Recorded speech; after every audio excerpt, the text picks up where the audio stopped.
I'm set to do a teleserye next year for them around May. I can't announce po with whom, but you'll be happy.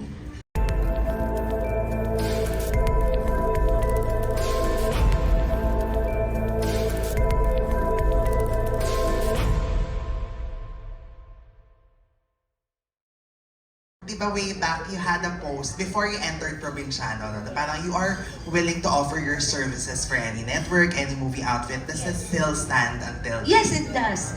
I am a kapamilya in my heart, but I'm set to do a teleserye next year for them around May. I can't announce po with whom, but you'll be happy.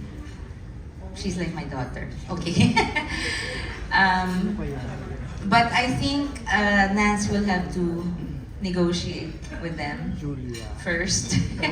And if everything turns out okay, then that will push through. But I am open to any, in fact, I'm gonna make my own. So, I'm open to any. Basta tama yung offer. Huwag naman yung mas mura pa sa sweldo ko ng TSCS. Huwag naman ganon. Oo, yung tama lang, yung fair lang. And then, yung reaction na lang siguro kasi nga po, you're willing to offer your services for any network, pero sila din nag-collab na ngayon. And yun nga, naging parte naman kayo halos ng TV5 GMA. Hoy, I came from GMA, Yes. Remember? GMA Super Show for the longest time. I was always a GMA, Germ Special, Germ Side, GMA Super Show. I honed my hosting skills there. That's why I was given my own show by IBC 13 before ABS-CBN pirated me, so, and then TV5. But GMA is family too. I have such good friends in GMA as well. So I'm open to that. Just for they have to be fair though. Whoever is gonna offer me any project has to be fair and compensate me correctly. That's all, fairly. What is your secret as of now in current times natin? Most especially, everything is evolving. We have TikTok now, other social media platforms. Nakakahilo? Yon. So, Sa panahon namin, but- mano a mano. yes, but we have to be very honest, you're still very much relevant. Balutin mo. Sasali na ako sa mga buffet. Di ba? Kaya parang feeling ko, I'm not offended by that at all, by the way. Natutuwa ako, I'm in their consciousness na nai-introduce ako sa bagong henerasyon dahil dyan sa mga pagbabalot sa mga buffet. Ayan. The question about the young... The longevity. Yeah, What's your longevity. secret? You know what? As honestly as I can put it, I have no idea. I don't think there's a human being existing in the world that could have planned my career the way it has turned out to be. I think it was all God's plan. Everything is all His plan. And I think if from my end lang, from the things I could control, consistency, sincerity. Kaya na-offend ako pag may nagsasabing plastic ako. Kaya nga ako natotrouble sa social media dahil diretsa ako, di ba? Ano ba bang plastic doon? When I'm nice to you, I'm nice to you. When there's something I don't like about you, I will not make you bastos because I wasn't raised that way. But you will feel there's a wall.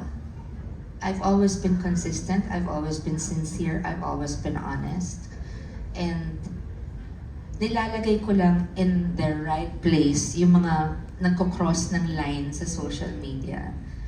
Like yung when I posted about Casey, merong, huwag na natin siya pasikatin. Basta merong ganyan na ang pangit ng mga, parang feeling mo, nakaka-offend. Kasi nasanay ako nung pinalaki ako na, di ba pag meron kang gustong makausap, face-to-face or sa telepono, di ba? Ngayon, they're anonymous, so you don't understand. So yun lang ang naging problema ko nung umpisa, mga 10 years ago. Nasanay na rin ako. So now it's very rare na pumatol ako. I just block, delete, because they'll always be there. I just always remember what I was told when I was young.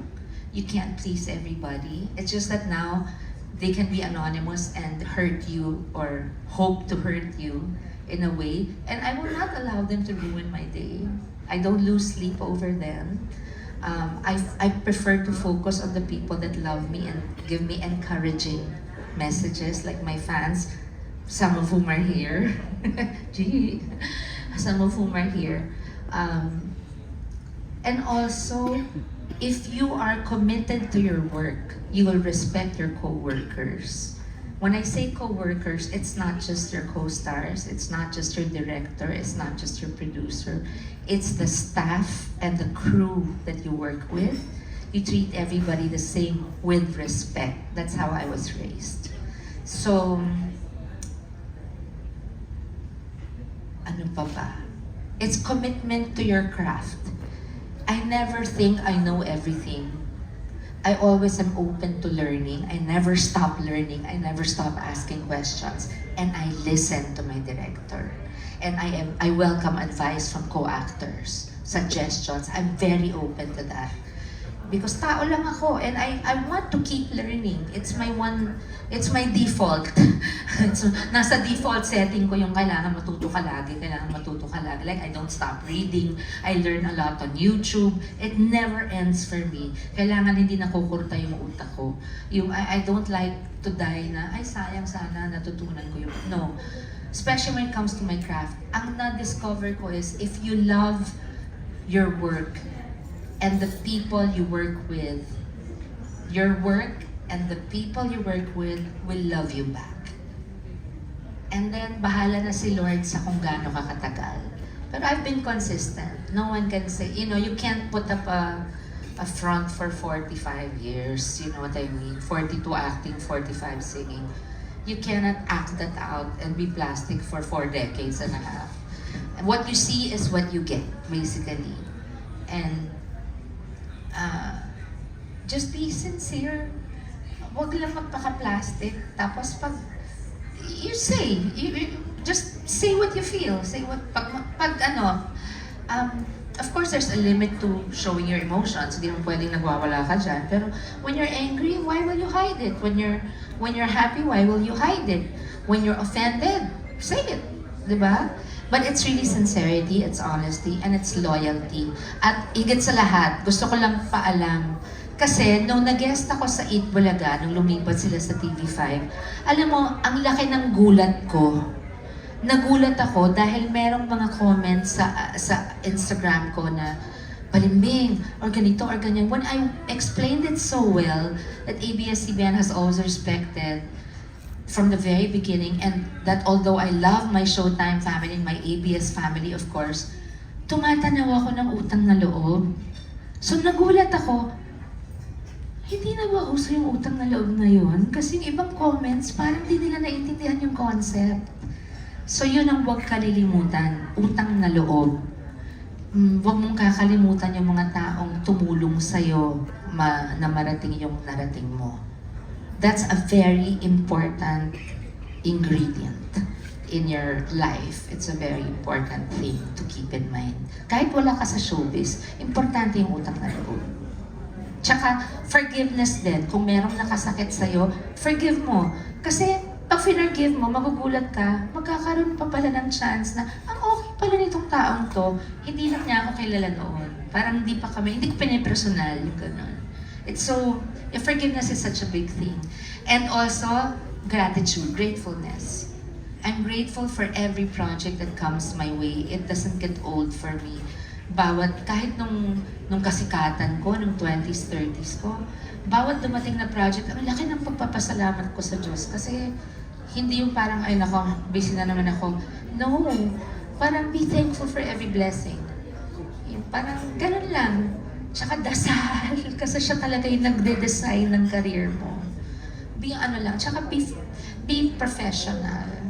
Don't be disrespectful to your co-workers. And study your lines, know what to do when you get on the set. Basics.